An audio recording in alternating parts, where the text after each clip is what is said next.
السلام علیکم ورحمۃ اللہ وبرکاتہ۔ ناظرین کرام، ہمارے چینل تقسیم رحمت پر اب تمام حضرات کا خیر مقدم ہے۔ آج بروز پیر 24 جنوری 2022 کی ایک اہم اور علمی جانکاری ہم آپ سے شیئر کرنے والے ہیں۔ ناظرین، آج ہماری اس ویڈیو کا مقصد وہ کون سی شخصیات ہیں جنہیں اب تک دارالعلوم دیوبند میں محتمم بننے کا شرف حاصل ہوا ہے۔ ناظرین کرام، نام، تصویر، پیدائش، مختصر حالات اور کل مدت اہتمام، یہ ساری تفصیلات ہم آپ سے شیئر کرنے والے ہیں۔ ناظرین، آپ سے درخواست ہے کہ اس ویڈیو کو خوب سے خوب شیئر فرما دیں اور ہمارے چینل کو سبسکرائب بھی فرما دیں۔ جی ہاں ناظرین، دارالعلوم دیوبند عالم اسلام کا مشہور دینی و علمی مرکز ہے۔ بر صغیر میں اسلام کی نشر و اشاعت کا سب سے بڑا ادارہ اور دینی علوم کی تعلیم کا سب سے بڑا سرچشمہ ہے۔ دارالعلوم دیوبند سے ہر دور میں ایسے باکمال فضلاء تیار ہو کر نکلے جنہوں نے وقت کی دینی ضرورت کے تقاضوں کے مطابق صحیح دینی عقائد اور علوم دینیہ کی نشر و اشاعت کی گراں قدر خدمات انجام دی ہیں۔ دارالعلوم دیوبند صرف ایک تعلیم گاہ ہی نہیں بلکہ در حقیقت ایک تحریک ہے، ایک مکتبہ فکر اور ایک بحر پیکراں ہے۔ بر صغیر کے اطراف میں جس قدر دینی مدارس اس وقت موجود ہیں، ان کے اساتذہ تقریباً بلا واسطہ یا بالواسطہ دارالعلوم ہی کے فیض یافتہ ہیں، اور ہر سال سینکڑوں طلباء یہاں سے فارغ ہو کر درس و تدریس، وعظ و تبلیغ اور تصنیف و تالیف کے ذریعے سے اشاعت دین کا فریضہ انجام دے رہے ہیں۔ اب تو یورپ و امریکہ اور افریقہ وغیرہ تک یہ سلسلہ پھیل چکا ہے۔ ناظرین، علماء دیوبند کے دینی و علمی تبلیغی و تصنیفی کارناموں کا بر صغیر ہی میں نہیں بلکہ دوسرے اسلامی ممالک میں بھی بارہا اعتراف کیا گیا۔ خصوصاً ارشاد و تربیت اور تدریس و تبلیغ کے میدانوں میں یہ سب سے آگے نظر آتے ہیں۔ دارالعلوم کے غلغلے سے افغانستان اور بخارا و سمرقند تک کی علمی مجلسیں گونج اٹھیں۔ یہ ایک مستند تاریخی حقیقت ہے کہ دارالعلوم دیوبند کا یہ چشمہ فیض اپنی خصوصیات کے ساتھ تشنگان علوم کو سیراب کرنے میں ایک صدی سے زائد مدت سے مصروف ہے، اور پورا ایشیا بلکہ سارا عالم اس چمرستان نبوت کی خوشبو سے مہک رہا ہے۔ دارالعلوم دیوبند کی انہی دینی، علمی اور فکری سرگرمیوں نے اسے دنیا اسلام کی نگاہوں کا مرکز بنا دیا ہے۔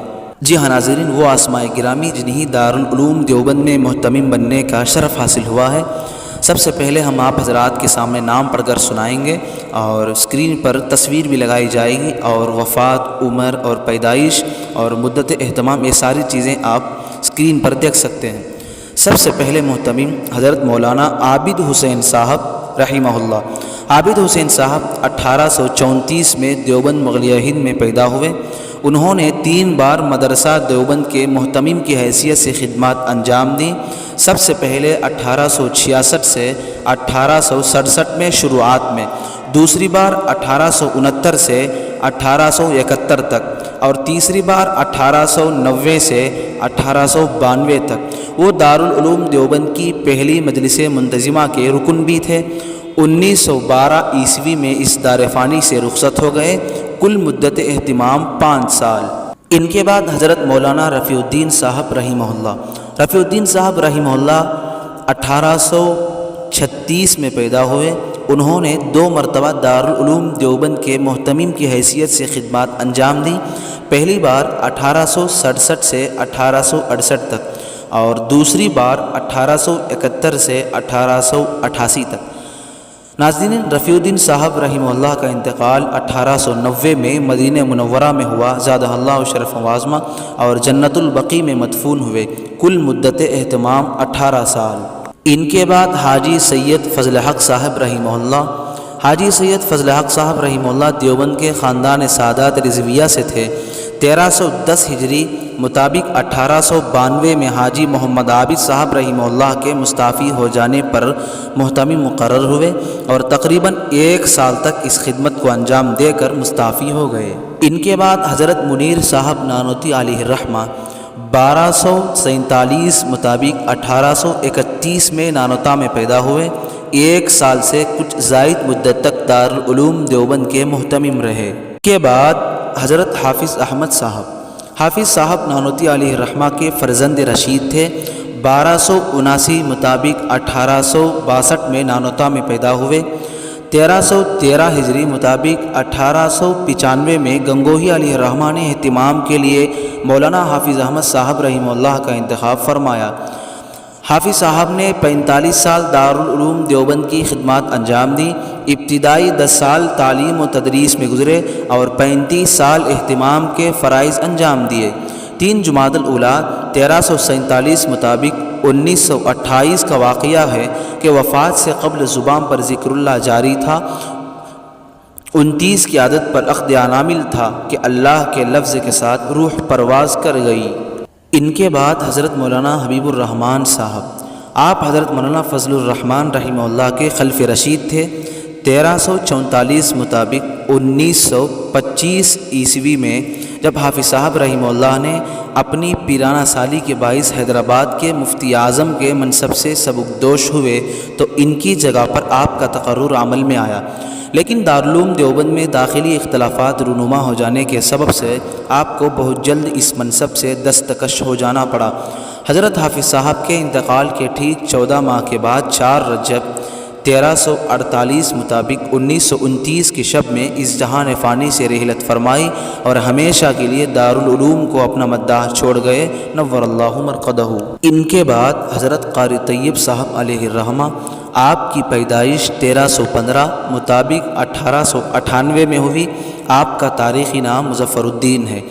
اوائل 1341 مطابق 1924 میں نائب محتمم کے منصب پر آپ کا تقرر کیا گیا، جس پر اوائل 1348 مطابق 1928 تک آپ اپنے والد ماجد مولانا محمد احمد صاحب رحمہ اللہ اور حضرت مولانا حبیب الرحمن صاحب رحمہ اللہ کی زیر نگرانی ادارہ اہتمام کے انتظامی معاملات میں حصہ لیتے رہے۔ وسط 1348 مطابق 1929 میں مولانا حبیب الرحمن صاحب کے انتقال کے بعد آپ کو محتمم بنایا گیا۔ مدت اہتمام 52 سال۔ بالآخر یوم اجل آ گیا۔ 1980 17 جولائی 1983 مطابق 6 شوال 1403 ہجری بروز اتوار آپ اپنے اعمال حسنہ کی جزا پانے کے لیے داعی اجل سے جا ملے۔ ان کے بعد حضرت مولانا مرغوب الرحمن صاحب 1313 ہجری 1914 عیسوی کو محلہ قاضی باڑہ بجنور میں شیخ الہند کے شاگرد اور محدث کشمیری کے رفیق درس مشیت اللہ قاسمی کے یہاں پیدا ہوئے۔ 1382 بمطابق 1962 میں انہی مجلس شورا دارالعلوم دیوبند کا رکن بنایا گیا۔ رجب 1401 ہجری میں 1981 میں انہی دارالعلوم کا معاون محتمم بنایا گیا اور شوال 1402 ہجری اگست 1982 میں انہی محمد طیب قاسمی علیہ الرحمہ کے بعد دارالعلوم دیوبند کا 11واں محتمم بنایا گیا۔ اپنی وفات تک 29 سال وہ دارالعلوم کے محتمم رہے۔ مولانا سید اسعد مدنی کی وفات کے بعد 2006 میں انہی امارت شرعیہ ہند کا تیسرا امیر بنایا گیا۔ اسی مناسبت سے انہی امیر الہند ثالث سے یاد کیا جاتا ہے۔ 1 محرم الحرام 1432 بمطابق 8 دسمبر 2010 عیسوی بدھ کی صبح کو بجنور میں ہجری سال کے اعتبار سے 100 سال اور شمسی سال کے اعتبار سے 96 سال کی عمر میں ان کا انتقال ہو گیا۔ کے بعد حضرت مولانا غلام وستانوی صاحب دامت برکاتہم، مولانا وستانوی صاحب کی ولادت 1 جون 1950 عیسوی کو وستان سورت گجرات میں ہوئی۔ ان کے والد کا نام محمد اسماعیل ہے۔ 1419 مطابق 1998 میں آپ کو مجلس شورا دارالعلوم دیوبند کا رکن بنایا گیا۔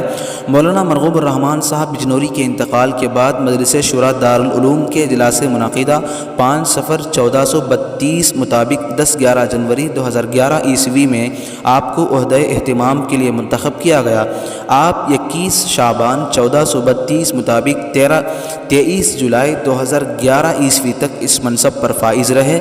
اس طرح سفر سے شعبان 1432 جنوری تا جولائی 2011 عیسوی تک یعنی کل 7 ماہ آپ دارالعلوم دیوبند کے محتمم رہے۔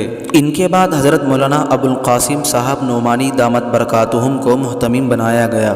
مولانا نعمانی صاحب 22 صفر 1366 بمطابق 14 جنوری 1947 کو مدن پورہ ریاست بنارس برطانوی ہند میں پیدا ہوئے تھے۔ مولانا کو 24 جولائی 2011 عیسوی کو غلام محمد وستانوی صاحب دامت برکاتہم کے بعد دارالعلوم دیوبند کا محتمم منتخب کیا گیا۔ 1992 سے 2011 عیسوی تک مجلس شورا دارالعلوم دیوبند کے رکن رہے۔ جمعیت علماء ہند کی مجلس عاملہ کے رکن بھی رہ چکے ہیں۔ اور 1429 بمطابق 2008 عیسوی آپ کو جمعیت علماء ہند کا نائب صدر بھی بنایا گیا تھا۔